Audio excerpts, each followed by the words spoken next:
ಗೋಕಾಕ್ ತಾಲೂಕಿನ ಧೂಪ್ತಾಳ್ ಗ್ರಾಮದ ಮೆಥೋಡಿಸ್ಟ್ ಕೇಂದ್ರ ಸಭೆಯಲ್ಲಿ ಅತಿ ವಿಜೃಂಭಣೆಯಿಂದ ಕ್ರಿಸ್ಮಸ್ ಹಬ್ಬವನ್ನು ಆಚರಣೆ ಮಾಡಲಾಯಿತು. ಕ್ರಿಸ್ಮಸ್ ಹಬ್ಬದ ಪ್ರಯುಕ್ತ ದೈವ ಸಂದೇಶ ನೀಡಿದ ಎಚ್.ಎಸ್. ಸೊಲೊಮನ್ ಫಾಸ್ಟರ್ ಅವರು ಏಸು ಜನನ ಬೆಳಕಿಗೆ ಬಂದ ಸಂದೇಶ ನೀಡಿದರು. ಇನ್ನು ಈ ಚರ್ಚಿನಲ್ಲಿ ಸಭಿಕರು, ಹಿರಿಯರು, ಮಹಿಳೆಯರು, ಯುವಕರು, ಮಕ್ಕಳು, ಸ್ಥಳೀಯ ಸಾರ್ವಜನಿಕರು ಭಾಗವಹಿಸಿದ್ದರು.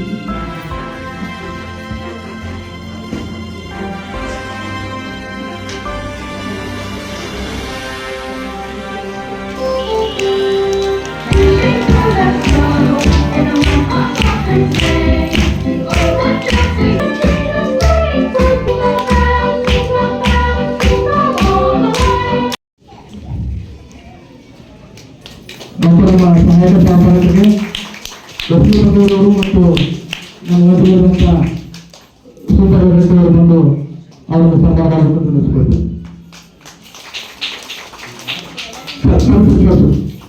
ಇಬ್ಬರು ಒಬ್ಬರು ಮಾಡಿ ಹೇಳಿದ್ರಣ ಇಬ್ಬರು ಒಬ್ಬರು ಮಾಡಿದ್ರೆ ಅವರಿಬ್ಬರು ಒಬ್ಬರು ಮಾಡ್ತಾರೆ. ಇಲ್ಲ ಕೂತ್ಕೊಂಡು ಹೇಳಿ ಆಂಟಿ.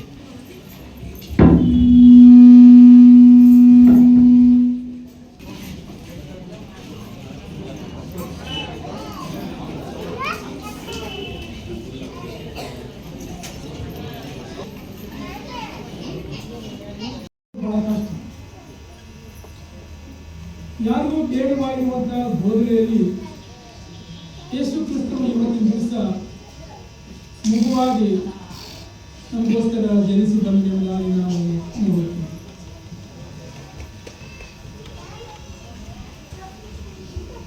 ಯೇಸು ಕ್ರಿಸ್ತನ ಜನನ ಈ ಲೋಕಕ್ಕೆ ಬೆಳಕನ್ನು ಕೊಡುವಂಥದ್ದಾಗಿದ್ದೆವುದಾಗಿ ನಾವು ನೋಡುತ್ತೇವೆ.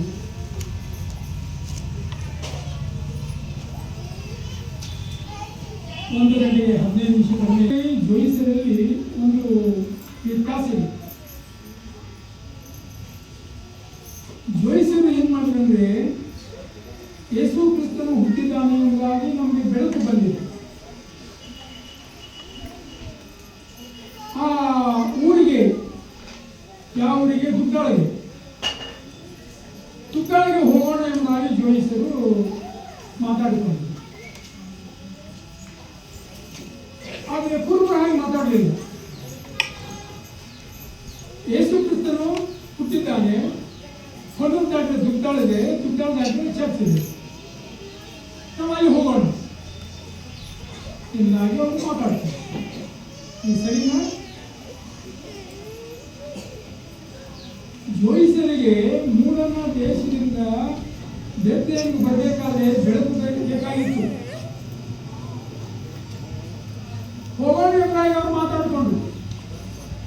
ಆದರೆ ಕುರುಬರು ಒಂದೇ ಒಂದು ಮಾತಾಡಿ ಹೇಳಿದ್ರೆ ಅಂದರೆ ಈಗಲೇ ಅಲ್ರಿ, ಕುರುಬರಂದ್ರೆ ಅಲ್ರಿ, ಈಗಲೇ ಹೋಗೋಣ. BS ಅವರು, ಪಾಸ್ಟರ್ ಅವರು 10 ಗಂಟೆ ಅಂತ ಹೇಳಿದ್ದಾರೆ.